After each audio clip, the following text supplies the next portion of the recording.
For centuries, China saw itself as Zhonghua, the Middle Kingdom, a civilization older than most nations, vast and self-assured. In crowded imperial courts beneath silk banners and carved dragons, scholars debated poetry and philosophy while merchants carried porcelain and tea across continents. The empire of the Qing dynasty ruled over hundreds of millions, its authority stretching from fertile river valleys to frozen northern plains. But beyond the horizon, European ships cut through dark waters, their sails heavy with ambition. In 1839, British traders anchored along China's coast with a cargo that would poison a nation. Crates of opium were unloaded under gray skies, the drugs spreading through cities like a slow-burning fire. In narrow alleyways, men lay weakened by addiction, silver coins slipping from trembling hands into foreign pockets. The First Opium War erupted in cannon smoke and splintered wood as British warships outgunned China's aging fleet.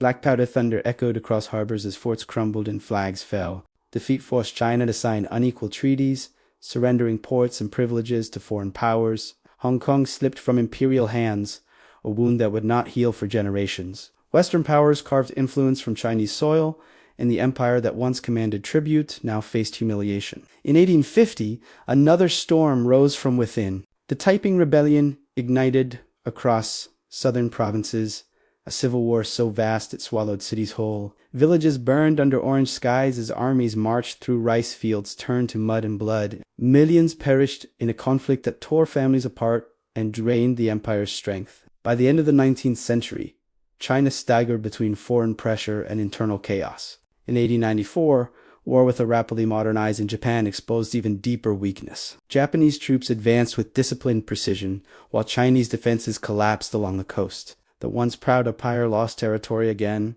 its authority shrinking beneath the weight of defeat. Then came the 20th century, bringing not relief, but greater suffering. In 1937, Japanese forces swept into Chinese cities with brutal force. Streets filled with smoke and shattered glass as civilians fled through falling ash. Entire neighborhoods were reduced to rubble beneath relentless bombardment. The Second World War engulfed Asia, and China became one of its bloodiest battlefields. An estimated tens of millions of Chinese lives were lost in those terrible years.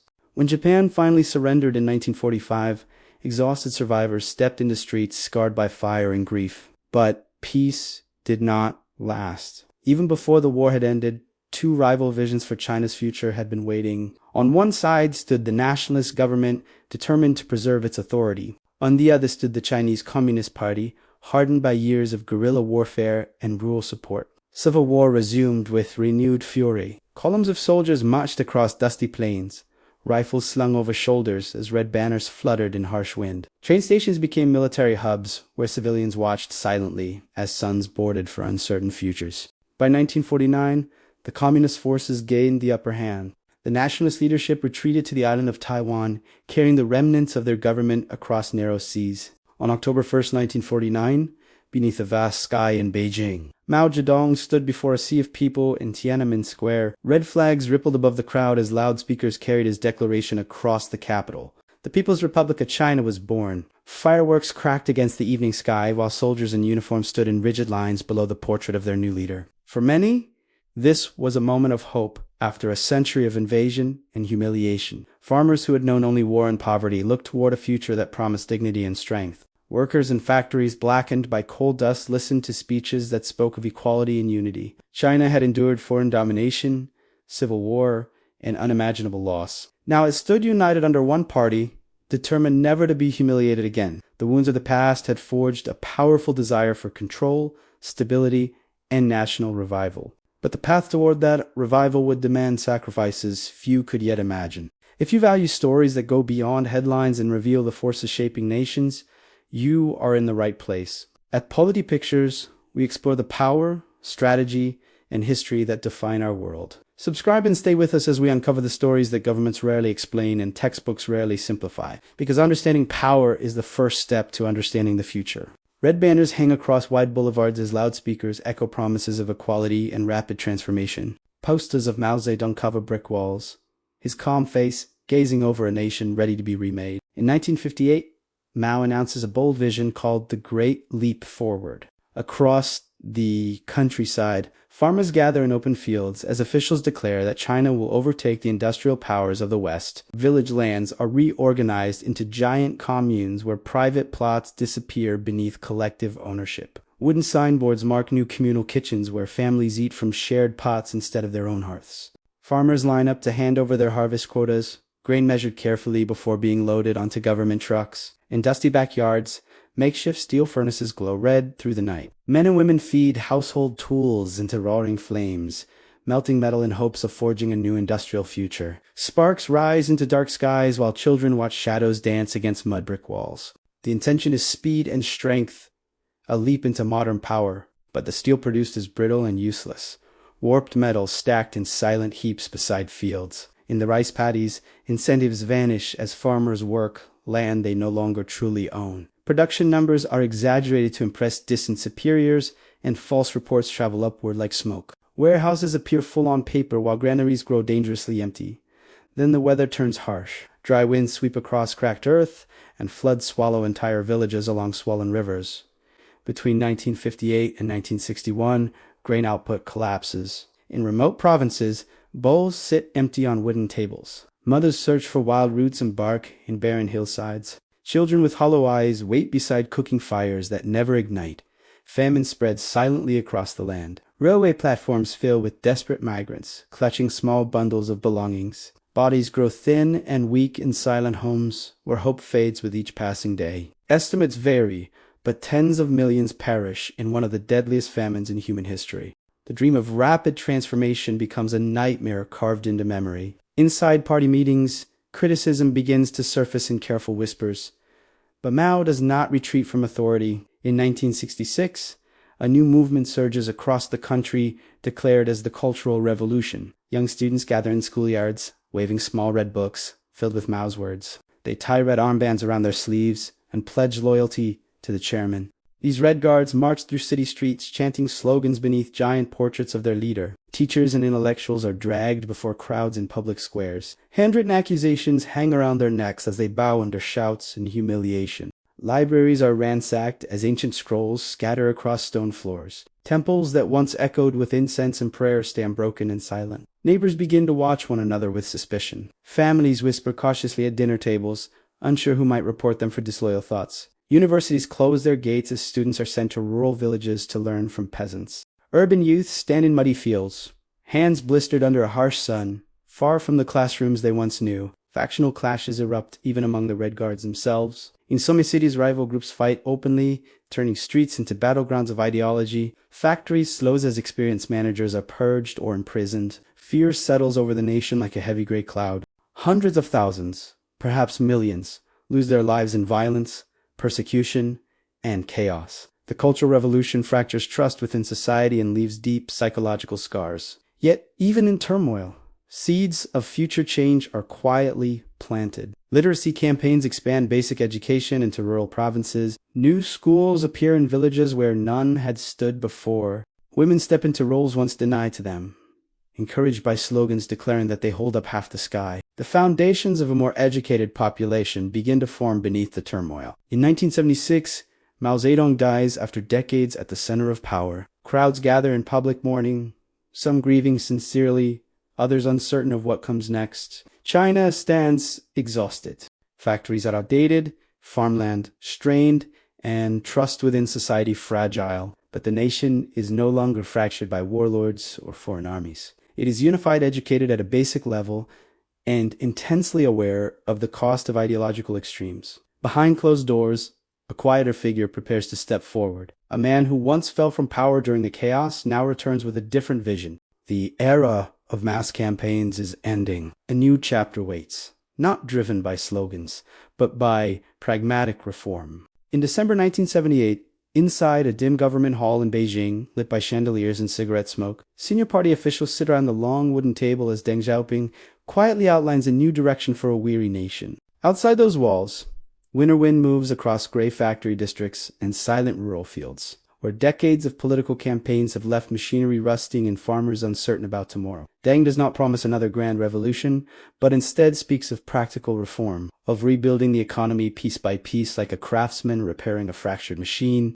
In remote villages of Anhui and Sichuan, farmers gather inside brick homes illuminated by single hanging bulbs as local officials explain a new policy that will change their lives. Under the household responsibility system, families are given long-term rights to cultivate specific plots of land, their names written onto simple contracts that restore a sense of control over their labor. Each family must deliver a fixed quota of grain to the state, but beyond that quota, they are free to sell surplus harvest at open markets, buzzing with bargaining voices and clinking coins. In fertile paddies stretching toward distant hills, farmers bend over bright green rice shoots with renewed energy, knowing that extra effort now brings direct reward for their children. Season after season, harvests grow larger, and village storage houses that once stood nearly empty begin to fill with sacks of grain stacked high against mud brick walls. In roadside markets crowded with bicycles and wooden carts, peasants trade vegetables, pork, and rice under colorful cloth canopies, the first signs of rural prosperity returning after years of scarcity. The reforms move beyond the countryside into state-owned factories where aging machines clatter beneath tall windows coated in coal dust. Factory managers who once waited for instructions from distant ministries are granted new authority to decide production targets, wages, and pricing based on real demand rather than political slogans. On busy assembly floors, workers operate sewing machines and stamping presses with a new sense of urgency, aware that efficiency now influences their income and their future. Warehouses that once stored unsold goods begin shipping products outward toward domestic markets, and foreign buyers waiting beyond the coast along the southern shoreline near Hong Kong. A modest fishing settlement named Shenzhen is selected for an unprecedented experiment that will test China's willingness to open itself to the world. In 1980, bulldozers roll across muddy ground where fishing boats once rested, carving roads through rice fields as construction cranes rise against the humid subtropical sky.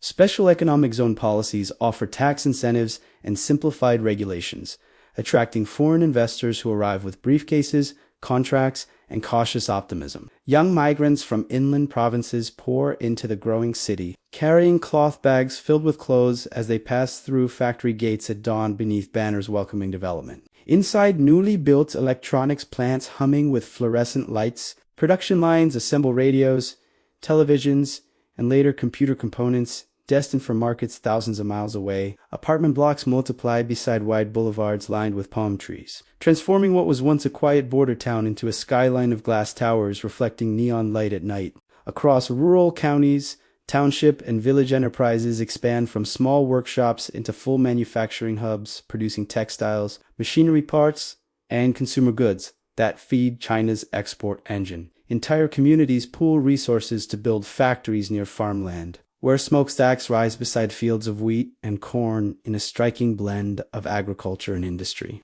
Deng places equal emphasis on education, directing investment toward classrooms where children in blue uniforms recite mathematics, formulas, and study science beneath portraits of national leaders.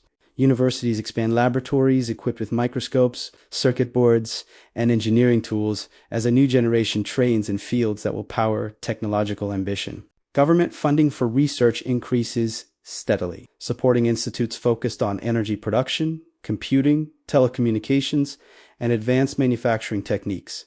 Highways stretch across provinces like concrete rivers, linking inland industrial towns to modernized ports where container ships wait to carry Chinese goods across global trade routes. Foreign brands establish manufacturing bases along the coast, drawn by disciplined labor, improving infrastructure, and a government determined to integrate into the world economy. Shipping yards filled with stacked containers painted in bold colors, each one carrying products labeled for markets in Europe, North America, and beyond. Between the late 1970s and the early 1990s, hundreds of millions rise from extreme poverty, their homes gradually upgraded from earthen floors to tiled rooms lit by electric bulbs. Television antennas sprout from rooftops across expanding cities, broadcasting images of prosperity that reinforce belief in the reform path. Yet political authority remains firmly centralized. And when protests emerge in 1989 within Beijing's vast Tiananmen Square, the government responds with decisive force beneath the gaze of history. The message is clear that economic opening will not mean political pluralism,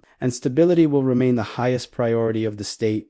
By the early 1990s, China's growth accelerates dramatically, its factories expanding, exports surging, and cities transforming at a speed rarely witnessed in human history. The nation that once struggled to feed its population is becoming an industrial powerhouse, driven not by ideology alone, but by calculated reform and relentless execution. Deng Xiaoping gradually steps back from daily leadership, but the system he reshaped continues moving forward like a powerful engine set in motion. The door has been opened to the global economy, and through it China begins its ascent toward superpower status. In December 2001, inside a grand conference hall in Doha, officials applaud as China is formally welcomed into the World Trade Organization, marking its full entry into the global trading system. Across the Pacific and Atlantic, corporate boardrooms study maps of China's coastline, calculating costs as companies realize that the world's most populous nation is now fully open for business. Along the Pearl River Delta, vast industrial zones glow beneath fluorescent lights where thousands of workers assemble electronics,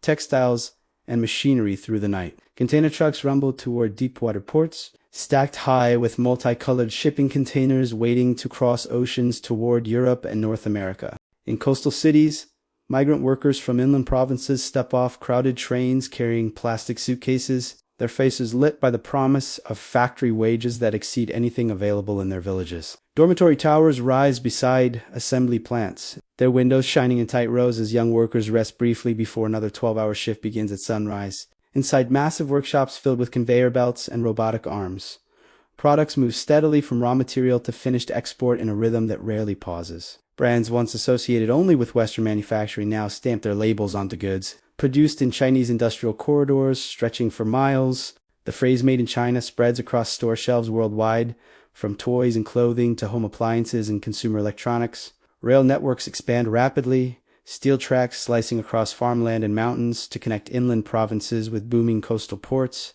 New highways curve through valleys and over rivers on towering bridges, allowing trucks to move goods with speed and precision across the country. Airports expand with sleek terminals of glass and steel, welcoming foreign investors and carrying business delegations into cities that barely existed a generation earlier. Urban skylines transform at breathtaking speed, with cranes dotting the horizon as apartment blocks and office towers rise in synchronized construction. Millions migrate from rural villages into rapidly growing cities, trading farming tools for factory uniforms and time cards.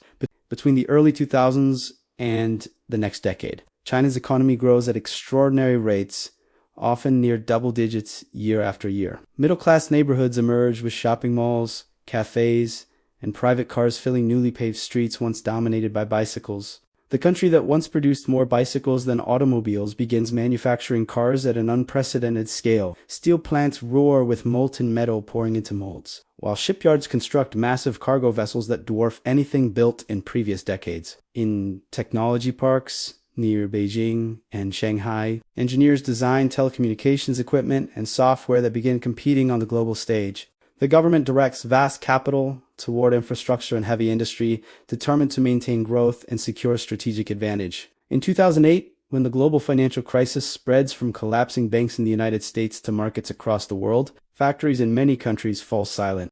But in Beijing, policymakers respond with a massive stimulus package worth hundreds of billions of dollars, pouring investment into railways, highways, housing projects, schools, and power plants. Construction crews in hard hats work around the clock, pouring concrete for high-speed rail lines that stretch across provinces at astonishing speed. Bullet trains begin racing across sleek tracks, connecting cities hundreds of miles apart in just a few hours. Skyscrapers continue rising even as global demand falters, reinforcing the image of unstoppable momentum. During this period, China surpasses Japan to become the world's second largest economy, its gross domestic product surging past trillions of dollars. Foreign reserves accumulate into towering sums, giving Beijing financial influence few nations can ignore. In industrial clusters, production moves beyond simple assembly into more advanced manufacturing, including electronics, machinery, and increasingly sophisticated consumer products. Chinese companies begin acquiring foreign brands and investing abroad, signaling confidence that extends beyond domestic borders. The global supply chain becomes deeply intertwined with Chinese factories, making the country indispensable to retailers and manufacturers worldwide. By the early 2010s, China is no longer merely the world's low-cost workshop. Research laboratories develop advanced telecommunication systems, while domestic firms experiment with electric vehicles and renewable energy technologies. Gigantic manufacturing plants produce solar panels in volumes that reshape the global clean energy market. Lithium battery factories expand rapidly, positioning China at the center of the emerging electric vehicle revolution. City streets in Beijing and Shanghai begin to fill with locally produced electric cars gliding quietly past glass, towers, and elevated highways. At the same time, wages rise for millions of workers, lifting hundreds of millions firmly into the middle class and reshaping consumption patterns. Shopping festivals generate billions in sales within hours, as digital payment systems allow consumers to purchase with a tap of their phones. Yet success brings new tension. Western industries begin to view China not only as a partner, but as a competitor capable of surpassing them in key sectors. Political leaders in Washington and European capitals question trade balances and technology transfers as concerns over dependence grow. The relationship that once centered on cheap manufacturing evolves into strategic rivalry over innovation, supply chains, and industrial dominance. Still, within China, confidence grows as decades of reform and global integration produce visible prosperity in urban centers. From fishing villages turned megacities to rural towns linked by highways and fiber optic cables, the transformation appears undeniable. China stands firmly established as the factory of the world, a manufacturing powerhouse that has reshaped global commerce. But with size and influence comes ambition that stretches far beyond production lines and export numbers. In 2008, as stock markets collapse in New York and London and television screens flash red with falling numbers, factory lights across much of the world begin to dim. Cargo ships idle in silent harbors while cranes stand motionless against gray skies, symbols of a global economy suddenly gripped by fear. In Beijing, leaders gather beneath high ceilings and heavy curtains, studying reports that warn of shrinking exports and slowing growth. Instead of retreating, they announce a stimulus package worth hundreds of billions of dollars, unleashing one of the largest waves of state-driven investment in modern history.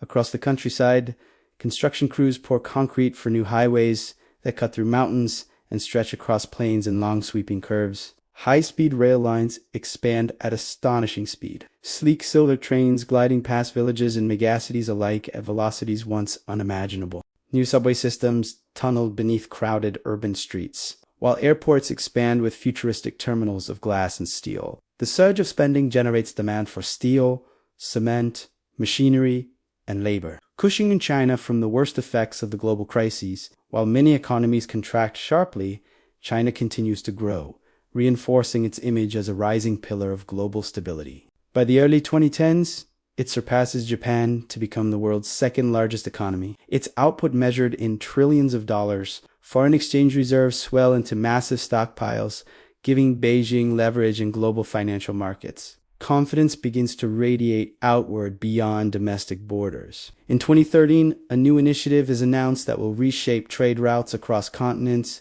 The Belt and Road Initiative envisions railways, highways, ports, and energy projects linking Asia, Africa, Europe, and beyond in a vast network of infrastructure. In Central Asia, freight trains loaded with containers depart from Chinese cities and roll across deserts toward distant European hubs. Along the shores of the Indian Ocean and the Mediterranean, Chinese-financed ports rise with towering cranes painted in bright red. Highways funded by Chinese banks carve paths through mountainous terrain in developing nations eager for capital. For many countries, Chinese investment arrives where Western funding is scarce, offering roads and rail in exchange for influence and access. At the same time, Chinese technology firms expand aggressively into global markets. Telecommunications equipment built by companies like Huawei becomes embedded in networks across Africa and parts of Europe. Research centers in Shenzhen and Beijing refine 5G systems, artificial intelligence software, and advanced robotics. Inside pristine electric vehicle factories, robotic arms move in, synchronized precision, assembling hundreds of thousands of cars each year with minimal human labor. Lithium battery plants operate at enormous scale, producing energy storage systems that power vehicles and renewable grids worldwide. Solar panel production accelerates until China dominates global supply, reshaping the clean energy transition. During the global pandemic in 2020, when many countries impose lockdowns and struggle with disruptions, China brings outbreaks under tight control through strict measures. Factory lines restart, while other nations remain shuttered, allowing Chinese exports of medical supplies, electronics, and consumer goods to surge. Electric vehicle sales climb rapidly as domestic firms gain momentum in global markets. Yet beneath the surface of confidence, structural tensions begin to emerge. Decades of construction have fueled a massive real estate sector, with cranes once filling city skylines in nearly every province. Apartment towers rise in clusters on the edges of expanding cities, some occupied, others standing quiet and half sold. Developers accumulate heavy debts as buyers place deposits on homes still under construction. When regulators tighten credit in an attempt to cool speculation, cracks begin to show. Construction slows, and some developers struggle to complete promised projects. In newly built districts, rows of unfinished towers loom against hazy skies, their concrete skeletons exposed to wind and rain. Homebuyers hesitate, uncertain whether their future apartments will ever be delivered. The property slowdown weighs on consumer confidence and local government finances that once depended heavily on land sales. Meanwhile, automation accelerates within advanced factories. Robots glide across spotless floors, assembling vehicles and electronics with precision, reducing reliance on manual labor. Young workers who once filled assembly lines now compete in a labor market reshaped by technology. The middle class continues to expand,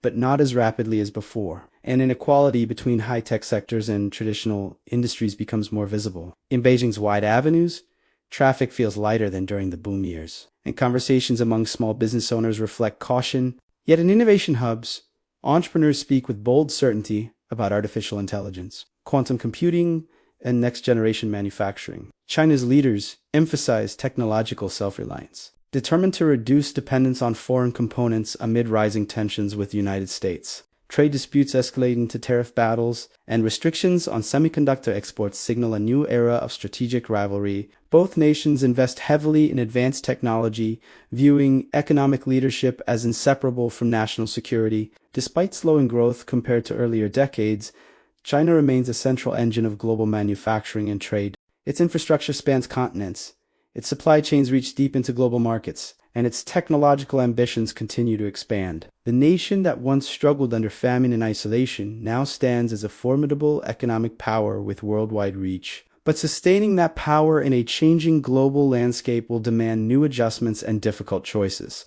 Morning haze settles over Beijing's wide avenues where glass towers reflect a pale sun through a faint gray sky. Traffic moves smoothly along multi-lane highways that once choked with construction trucks and relentless expansion. The cranes that once crowded every skyline are fewer now, their silhouettes no longer dominating the horizon as they did during the years of explosive growth. In newly built districts on the edge of major cities, rows of high-rise apartment blocks stand in quiet symmetry, balconies empty, windows dark in the afternoon light. Some buildings are fully occupied, laundry fluttering in the wind between concrete walls. Others remain unfinished, their exposed steel beams rusting above streets that were meant to pulse with life. For decades, real estate was the engine of prosperity, fueling local government revenue and household wealth at the same time. Families poured savings into apartments as symbols of stability, security, and social advancement. Developers borrowed heavily to build faster and taller, racing to meet demand in a market that seemed unstoppable. But when regulators tighten credit to control speculation, the momentum begins to falter. Construction sites fall silent, and unfinished towers loom over neighborhoods waiting for promised homes. Homebuyers gather outside sales offices demanding answers, holding contracts in their hands beneath banners stretched across sidewalks. Confidence, once abundant, becomes cautious. The property slowdown ripples outward into steel producers, cement factories, and local banks whose balance sheets depend on continuous expansion. At the same time, inside spotless manufacturing plants, a different transformation accelerates. Robotic arms glide across polished floors, assembling electric vehicles with quiet precision, welding and fitting components under bright white lights. A factory capable of producing hundreds of thousands of cars each year operates with only a few thousand workers monitoring screens and control panels. Artificial intelligence systems optimize logistics, inventory, and quality control with data streaming across massive digital displays. China already operates hundreds of thousands of industrial robots, far more than most countries combined. Automation strengthens productivity, but also reshapes employment. Young graduates in modern business attire compete for positions in technology firms, while traditional factory jobs grow fewer. The gap widens between high-skilled innovators and workers displaced by machines. In university lecture halls filled with students studying quantum computing and advanced engineering, ambition remains intense. China invests heavily in semiconductor research, renewable energy, biotechnology, and artificial intelligence, determined to reduce dependence on foreign supply chains. Massive research parks stretch across urban districts where startups test drones, autonomous vehicles, and next-generation batteries. In the global arena, rivalry with the United States sharpens. Tariffs, export controls, and restrictions on advanced chips signal that economic competition has become strategic confrontation. Leaders on both sides speak of resilience and security, aware that supply chains once built on trust now carry political weight. Meanwhile, the Belt and Road projects continue across continents, though not without criticism and resistance. In some partner countries, protests emerge over debt burdens and labor practices tied to Chinese-funded infrastructure. In others, new rail lines and ports stand as tangible proof of China's expanding reach. Back home, consumers browse shopping malls filled with domestic brands that now compete confidently with foreign labels. Digital payment systems dominate everyday transactions, from street food vendors to luxury boutiques. Yet surveys reveal a cautious mood among households, with savings rising as uncertainty grows about the pace of future growth. For decades, double-digit expansion seemed almost guaranteed. Now growth slows to more modest levels as demographics shift and the population begins to age. In parks across Chinese cities, elderly couples practice Tai Chi at dawn, part of a rapidly expanding older generation that will place new demands on healthcare and pensions. The workforce that powered the manufacturing miracle is no longer growing as quickly as before. Policymakers speak of rebalancing toward domestic consumption, yet the system remains heavily oriented toward production and exports. China stands at a crossroads shaped by its own success. It has lifted hundreds of millions out of poverty and built infrastructure unmatched in scale. It dominates global supply chains in electric vehicles, solar panels, and batteries. It commands financial reserves and technological capabilities that place it firmly among the world's leading powers. Yet sustaining momentum in a world of geopolitical rivalry, slowing property markets, demographic change, and technological disruption presents new challenges. From the scars of the Century of Humiliation to the heights of global manufacturing dominance, China's transformation has been extraordinary. The question now is not whether China has become a superpower. The question is how it will manage the next phase of its rise.